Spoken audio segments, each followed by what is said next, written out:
The morning my bridge gave way, I was standing there with a flimsy paper cup of gas station coffee warm in my hands, watching nearly 15 tons of soaked concrete slide off the edge and disappear into the icy creek below, like a disaster scene stretched out in slow motion. And the first sound that reached me wasn't sirens or shouting or panicked orders. It was laughter, not from the workers, not from the neighbors, from her. Vanessa Clark, president of the Ridgeview Estates HOA.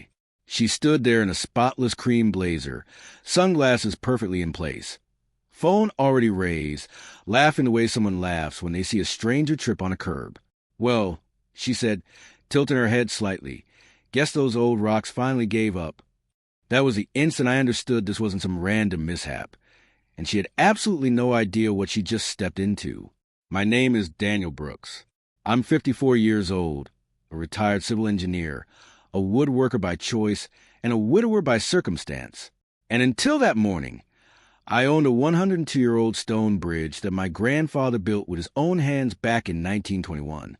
People like to say, with his bare hands, like it's some poetic exaggeration. It wasn't. I've seen the photographs. Him standing waist-deep in the creek, sleeves rolled up, hauling limestone blocks straight out of the stream bed with nothing but rope, leverage, and stubborn will. No power tools. No hired crews. Just a slide rule, a notebook, and a mind that refused to quit. That bridge was his crowning achievement, and it was my entire world. When he passed, I inherited 12 acres outside Millage, Pennsylvania, orchard, workshop, creek, bridge. The whole property was boxed in by wetlands and protected forest on every side. That bridge was the only way in or out. No bridge meant no access. Simple as that. For years, every morning around 6, I'd walk out there with my coffee, lean against the stone railing, listen to the water and the birds, and remind myself how lucky I was. Not wealthy, not famous, just lucky. I restored furniture in a converted barn using my grandfather's tools, hand planes from the 1930s, chisels older than my father.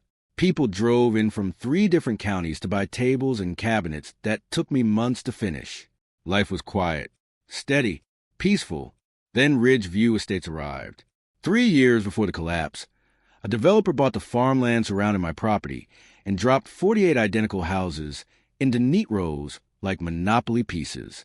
Vinyl siding, sapling-sized trees, matching mailboxes, a security gate, and, of course, an HOA. At first, they left me alone. I was the odd leftover, the guy with the antique bridge and the strange workshop. Then Vanessa Clark moved in, late 50s, former realtor, always dressed like she was moments away from a local news interview. Perfect hair, perfect smile, eyes that never smiled. Within 6 months, she was HOA president. Within a year, she ruled the place like her own private kingdom. Our first interaction came in the form of a certified letter, a violation notice. My barn, apparently, was visually inconsistent with neighborhood aesthetics and needed to be repainted in an approved earth tone beige. I laughed when I read it, actually laughed out loud. Then I wrote her a polite reply. I explained the building was historic. I explained it predated the development by nearly a century. I explained I would not be painting it beige. That was my first mistake. She showed up at my door the very next morning. No call, no text, just standing there with a clipboard. "Daniel," she said, smiling tightly, "some people don't understand how property values work. We're trying to build something special here. My grandfather already built something special here." I replied. She tilted her head as if offering sympathy. "Times change." That sentence became her favorite weapon. Times change. Progress, community growth, shared benefit, every justification imaginable. A few weeks later, her nephew's construction company landed the contract to build Ridgeview's new clubhouse and pool complex, Pinnacle Build Works, owned by Trevor Clark. Big man, loud voice, permanent scowl, treated safety regulations like polite suggestions, and almost overnight, his cement trucks began using my bridge. At first, it was 1 or 2. Then one morning I stepped outside and saw a fully loaded mixer inching across my grandfather's stonework like it was a highway ramp. I waved. The driver ignored me. I stepped directly in front of the truck. "Sir," I said, holding my coffee mug, "this is private property. Weight limit is 15 tons. He looked down at me like I was an insect. "Vanessa cleared it," he said. "Take it up with her." Then he drove past. The stones groaned. I felt it through the soles of my boots. That night, I measured the first crack. Hairline, barely visible, but it was there. I called Vanessa. She laughed. "Daniel, don't be dramatic. It's just a bridge." Just a bridge. Like it was a pothole. Within 2 weeks, it became a procession. 4 or 5, sometimes 6 mixers a day, each one pushing 40 tons when fully loaded, more than double what the bridge was ever designed to bear. My workshop began to shake. Tools rattled off their pegs. Coffee slid across benches. A cherry cabinet I'd been working on for 3 months split straight down the seam right in front of me. I just stood there, staring at it, hands trembling, realizing the truth. This wasn't negligence. This was pressure. She wanted me gone.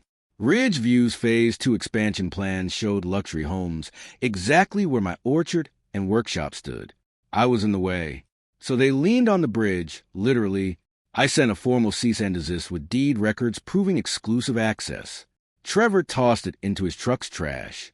Vanessa posted on the community Facebook group about selfish landowners blocking progress. Neighbors stopped making eye contact, except for Mrs. Eleanor Price next door. Retired schoolteacher, lived there 40 years. She brought me cookies one afternoon and said softly, "She's trying to break you." That's when I stopped asking her to stop and started recording everything. Cameras, scales, logs, photos, dates, times, weights, every crack, every crossing, every violation. Because engineers don't scream, we build cases. And while she thought she was winning, I was laying the groundwork for something much larger. Once I committed to documenting it all, my life quietly shifted from peaceful craftsman to full-time investigator. The strange thing was, no one around me seemed to notice, except Vanessa. She noticed. She just didn't understand what it meant. Every morning before sunrise, I walked the bridge with my phone and a notebook, running my fingers along fresh fractures, snapping close-ups, measuring microscopic shifts with calipers left over from my engineering days. I wrote down numbers that would have meant nothing to anyone else. To me, they were screaming stress patterns, load fatigue, foundation creep, a structure speaking in its own quiet language, telling you it was dying. I installed 2 security cameras, then 4, then 8 infrared sensors, cloud backups. I even had one inside a fake birdhouse I built just for that purpose. I had to laugh at myself for that one. At night, I sat at my kitchen table, laptop open, coffee long gone cold, scrubbing through footage, logging license plates, timestamps, axle counts. Sometimes it felt ridiculous, like I was preparing for war over a pile of rocks. But it wasn't rocks. It was my grandfather. It was how I made my living. It was my home. One afternoon, mostly out of desperation, I went down to the county records office. One of those old brick buildings that smells like dust, paper, and quiet defeat. Fluorescent lights flickered overhead like they were tired of being alive. A clerk named Marlene helped me dig through microfilm reels and heavy deed books. Nice woman. Always wore cat-themed sweaters. Knew where everything was. About 2 hours in, she slid a folder across the desk and said, "Honey, this is interesting." Inside was the original 1921 permit. My grandfather's bridge wasn't just private property. It was designated for exclusive vehicular access. No shared easement. No community rights. No gray area at all. Those trucks had 0 legal standing to be there. I made copies. A lot of copies.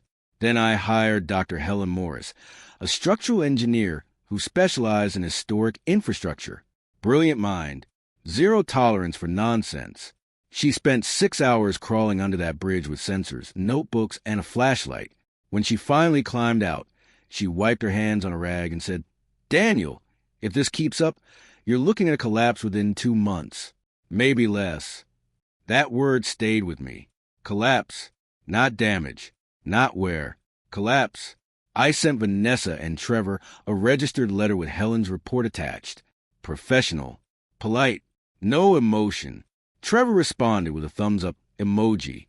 Vanessa responded on Facebook. Some residents continue to prioritize personal sentiment over community advancement. 30 people liked it. That's when the harassment began. Late-night truck runs. Midnight to 4 a.m. engines roaring. Air brakes hissing. My bedroom vibrating like I lived beside a rail yard. Then my mailbox got clipped 3 times in 1 month. Fence posts knocked over. Tire tracks carved through my lawn. One morning, my grandfather's stone boundary marker was gone. 100 years old. Just vanished. I filed police reports. Nothing happened. I complained to the county. They sent an inspector named Paul Richards. Decent guy. Overworked. Underpaid. He walked the bridge with Vanessa hovering behind him like a stage manager. Clipboard out, he said. There is some deterioration, some of it consistent with deliberate overloading. Vanessa clasped her hands dramatically. We're worried about safety, Paul, for the children. There are no children who use my bridge. Paul ordered a formal assessment. I already had one. Helen's report went in, so did mine, but the county moved slowly. Vanessa didn't. She filed a complaint claiming my bridge was unsafe and blocking emergency access. Overnight, I became the problem. She called an emergency HOA meeting. 30 people packed into the clubhouse. I sat in the back. Vanessa ran it like a courtroom. PowerPoint slides, charts, carefully chosen photos. Mr. Brooks is refusing reasonable cooperation, she said. This affects everyone's safety and property values. Eleanor Price stood up. That bridge was here before any of us, she said. He's protecting his land. A few people clapped, quietly, nervously. After the meeting, a young couple, Mark and Lisa Chun, pulled me aside. We support you, Mark whispered, but she threatened us with violation notices. That was her system. Fear, paperwork, pressure. Then I found the fraud. I borrowed portable truck scales from a contractor friend and started weighing cement mixers at night. Average load, 38 tons. Reported weight to the DOT, 15. Every public record I pulled showed falsified reports. Systematic, repeated, federal crimes. And it got worse. Half of Pinnacle's trucks weren't properly insured. Expired permits. Skipped inspections. Rolling lawsuits waiting to happen. Vanessa escalated again. I was served with a lawsuit. Interference with commercial operations. They claimed I had established customary access by not stopping trucks earlier. Adverse easement. My lawyer, Rachel Turner, laughed when she read it. Daniel, she said, this is fantasy, but fantasy still costs money. Then came the sleep deprivation campaign. Generators running all night. Floodlights aimed straight into my windows. Anonymous calls. Fake deliveries. My furniture clients started canceling. Someone told them my workshop was under investigation. One voicemail gave it away. It was Trevor's voice. I recognized it instantly. I started losing money, losing weight, losing patience. One night, unable to sleep, I went back to the records office. 2:30 in the morning, 24-hour archive room. Just me and rows of dusty shelves. I dug deeper into my grandfather's files, and that's when I found it. A supplemental permit from 1922. Infrastructure corridor designation. Utility conduits built directly into the bridge foundation. Electrical, water, fiber. Every single line feeding Ridgeview Estates ran straight through my bridge. I sat there staring at the document, heart pounding, because suddenly I understood something important. They weren't just using my bridge. They were completely dependent on it. If that bridge failed, 48 homes would go dark. No electricity, no water, no internet, potentially for months. And Vanessa's Phase 2 expansion plans? Every one of them depended on upgrading those same utility lines. Lines she didn't own, didn't control, had no legal right to touch, and had been steadily destroying. She wasn't just harassing me. She was engineering her own collapse. And I was done warning her. I was getting ready for impact. Once I understood what that bridge truly was, not just stone and mortar, Not just my grandfather's pride, but the literal backbone of an entire neighborhood's infrastructure. Something inside me went quiet. Not angry, not afraid, focused, like a switch flipping. For 3 months, I'd been reacting, defending, explaining, begging people to listen. Now I stopped. I didn't send another warning letter. I didn't argue on Facebook. I didn't reply to Vanessa's emails. I shifted into preparation mode. Rachel and I built what she called the avalanche: restraining orders, civil suits, environmental reports, DOT violations, insurance fraud packets, investor misrepresentation complaints. All drafted, all dated, all cross-referenced. File but waiting for one thing: the trigger. I upgraded the bridge one last time, not to strengthen it, but to watch it. Weight sensors hidden inside stone joints, seismic readers, automatic alerts tied directly into county systems. Anything over 15 tons would be logged, time-stamped, archived, and reported without me lifting a finger. I installed steel barrier posts using my grandfather's original anchor points. He'd embedded them back in 1921, planning for future floodgates. When they fit perfectly, I smiled. It felt like he'd planned this too. Sarah Nolan, the local reporter, had been circling the story for months. She'd seen this pattern before: HOAs bullying long-term owners, developers hiding behind community improvement. She already had 4 similar cases in her notebook. Mine was the cleanest, the most documented. "Daniel," she told me, "this is bigger than you." I knew. Eleanor organized quiet meetings in her living room. Neighbors started talking, comparing notices, sharing threats, lining up timelines.